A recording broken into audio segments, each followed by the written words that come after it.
So this was posted today by the governor of California, Gavin Newsom, and it reads, Donald Trump doesn't want you to see this picture. He's literally destroying the White House. And that's a picture of the East Wing before Donald Trump said he wasn't going to, in his words, interfere. But I mean, clearly there's a lot of destruction going on as Trump is building his ridiculous gold ballroom.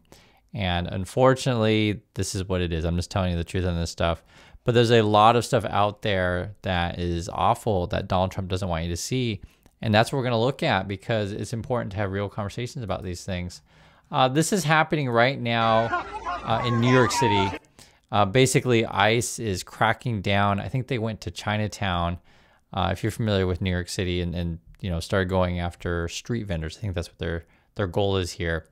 What is interesting about this is New York City residents actually rose up and started to drive ICE people out. And the reason why I'm showing you this, guys, is because I want you to see that you are not alone. If you're ticked off what's going on, let's listen into some of this.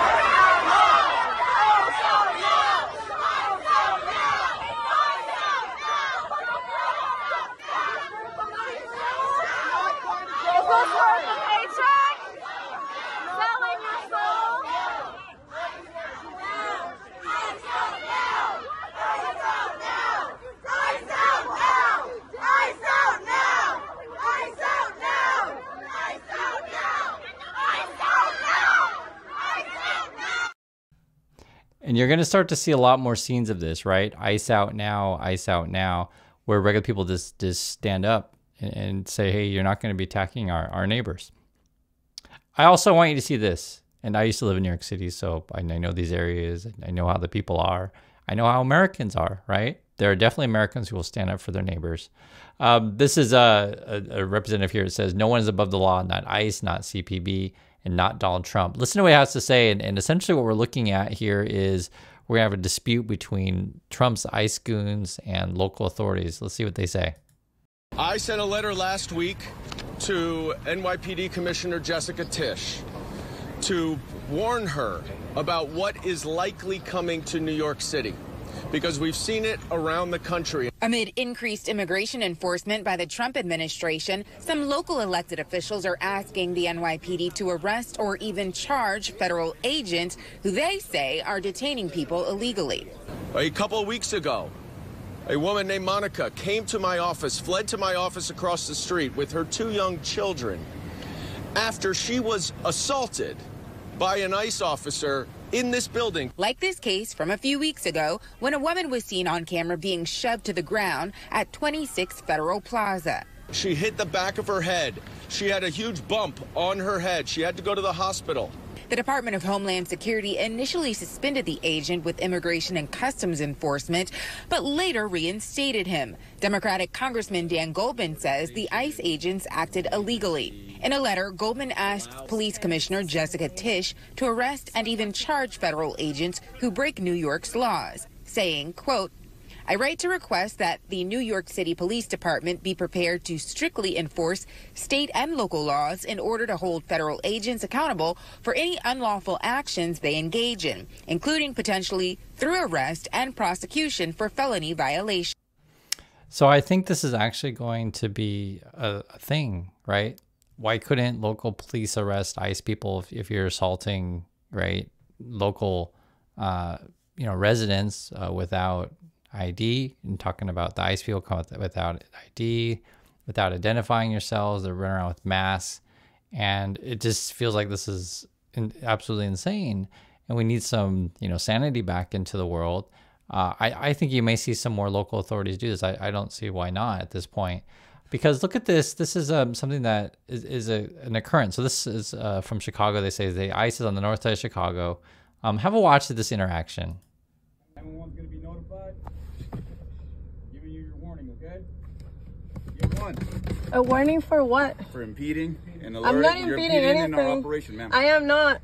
I'm not. We're Telling you what we're I'm authorized not. to do. I'm not What's your impeding name? anything. What's your name? What's your name and your badge here. number? What's your name? What's your We're giving name? your warning, ma'am.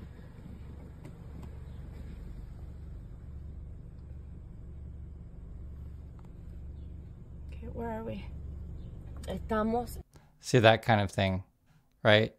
What's your name and your badge number? It's a pretty reasonable question of these kind of people, and they just walk away. So I want to show you this stuff because this is the world that we live in. This is an example of a right-wing person because I do like to show you different points of view.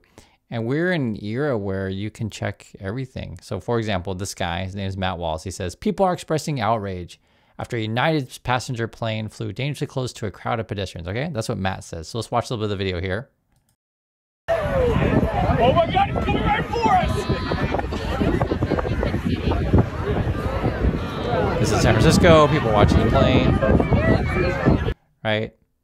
And Matt's trying to claim here, and there goes the plane. I think it's a United plane. You can see. It's really pretty though, it's San Francisco. Right, there it goes. And Matt's trying to make the case the plane appears to be heading straight for them before taking a sharp turn. This comes as Democrats continue to keep the government shut down in an effort to get free healthcare or legal. That's according to Matt, right? This is their people. This is Matt. That's what he's saying. And it's interesting. And then he gets fact checked. This is San Francisco Fleet Week. Every year, United does a low-level flyover as part of an air show, right? Do you guys see how things can get twisted? And this is essentially just being called out. This is an air show. The plane is flying close on purpose. People are literally watching. No one's running away, right? They're just watching the plane. Like if it were dangerous, people would be running away. You wouldn't be like this standing there watching it. And this is sort of a good example of when we're looking at all this stuff in context, guys. I always say, hey, if you have different opinions, please let me know. If something's wrong, please let me know. I'm just here to tell you about the reality. The same way we look at a picture of the White House, I read several reports that looks like what's happening in the East Wing, right? And there's a lot of people out there on social media, like to say this Matt Walls guy is completely disingenuous. And so it's easy to call out these days if you're willing to just open your mind, open your eyes to what reality is. And I'm always willing to have conversations about any one of these things. And like, for example, I don't know what to make of this one, to be honest. Marjorie Taylor Greene seems to be coming to the realm of reality for some reason. Maybe there's a change in her constituency, who knows? But hey, I'll just tell you what she says, and look at it. She's like, as I've been saying, cost of living is hurting Americans and not improving. This should be the focus 1,000,000%, not foreign countries and their never-ending handouts, meaning that the Trump people are bailing out Argentina, right? We're trying to start a war with Venezuela, these kind of stuff. And I may have disagreements with MTG on several things, but it's fascinating how suddenly she's like talking about cost of living when, you know, people in her party, because I'll just be frank, she's still crazy, but doesn't mean everything she says is crazy. It's interesting how, you know, she's even starting to make the turn, and I'm curious, will there be others in the MAGA camp that do also? So here's an example, an interesting thing to where this is a Republican, so this is a guy from Wisconsin, I think he's a senator, and he's going to make the case that essentially your healthcare costs are fine, no problem. Listen to what he has to say. I don't think this is going to be any kind of gut-wrenching problem if these enhanced subsidies just go away. We will probably have to weather the lies told by the Democrats. But again, we're happy to work with Democrats and fix the broken Obamacare system. Millions of people are going to die.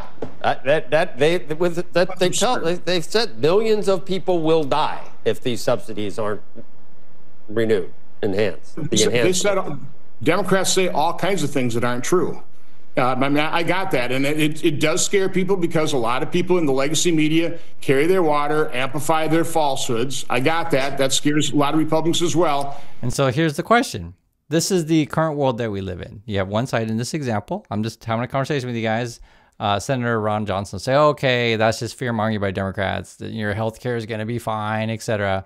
But the thing is, like, when you scroll down and you read, like, people, just regular people is like, well, what are you talking about? If ACA is fine, why are we getting subsidies for this thing? One person even was talking about their costs, saying I paid $225 a month.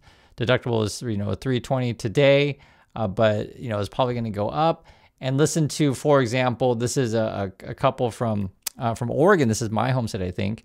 And it says Carla and Bartley from Eugene. Yeah, so it's Oregon, my home state. This is where the University of Oregon is. Listen to them talk about healthcare. It's just, and it's refreshing to hear just normal people talk about this stuff. Listen to this. I just retired in June from 25 years of teaching. My name is Bartley Armitage. I've been in Eugene, Oregon for most of 45 years. I was a union carpenter for over 30 years and still a member of the Carpenters Union. Our current premium is $443 a month. Through the ACA. Through the ACA, and which is manageable for us, both retirees. However, it's going up to $2,224 a month. We are kind of in shock. And they got a letter in front of there basically saying, right, it's going to go up to a couple grand. You can see it. And it's crazy that in this day and age that we just have to listen to regular people talk to sound refreshing, because honestly, the lot of stuff you see on social media is a lot of, just people, we're say posturing, people blatantly, not telling the truth. And I think it's so important just to have real conversation about this stuff. So when I saw this, it just reminded me of like the effect that, when you see the stuff that the Trump people are doing and essentially trying to cut, healthcare, it's going to affect a lot of people. And I think a lot of Trump's people are going to realize the truth very, very quickly. You may be already getting these letters, right?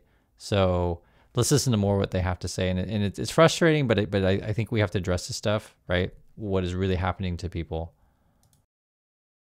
That's without the subsidy.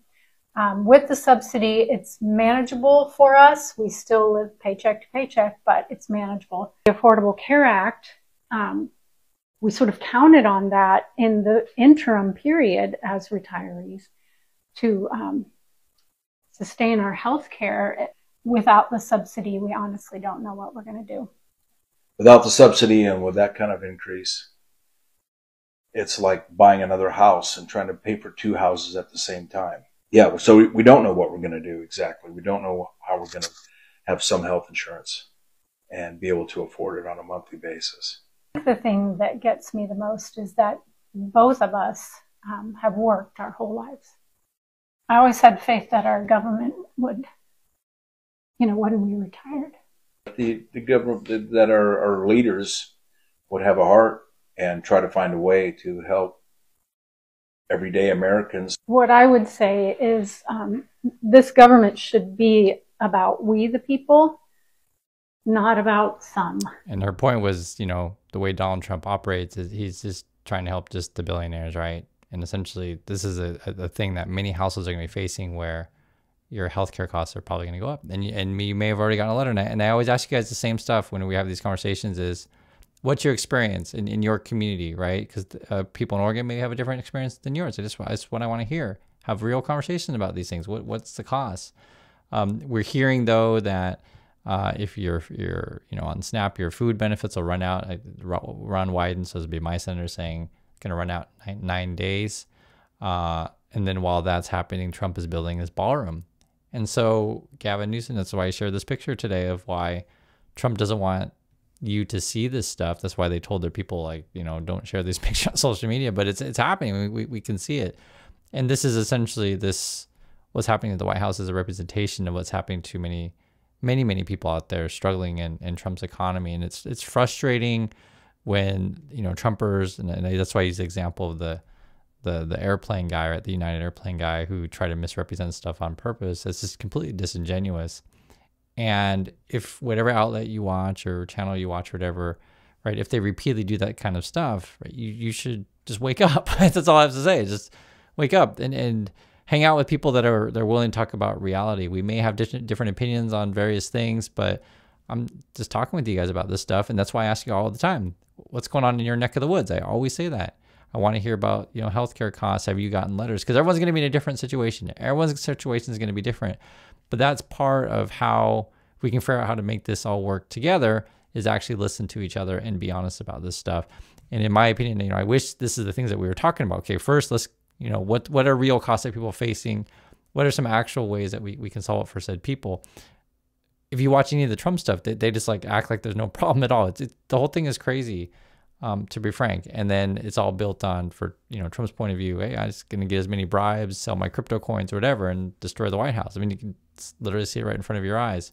So that's my thoughts on this stuff. Please be careful out there, guys. I do appreciate your time. And I'll catch you all in the next video.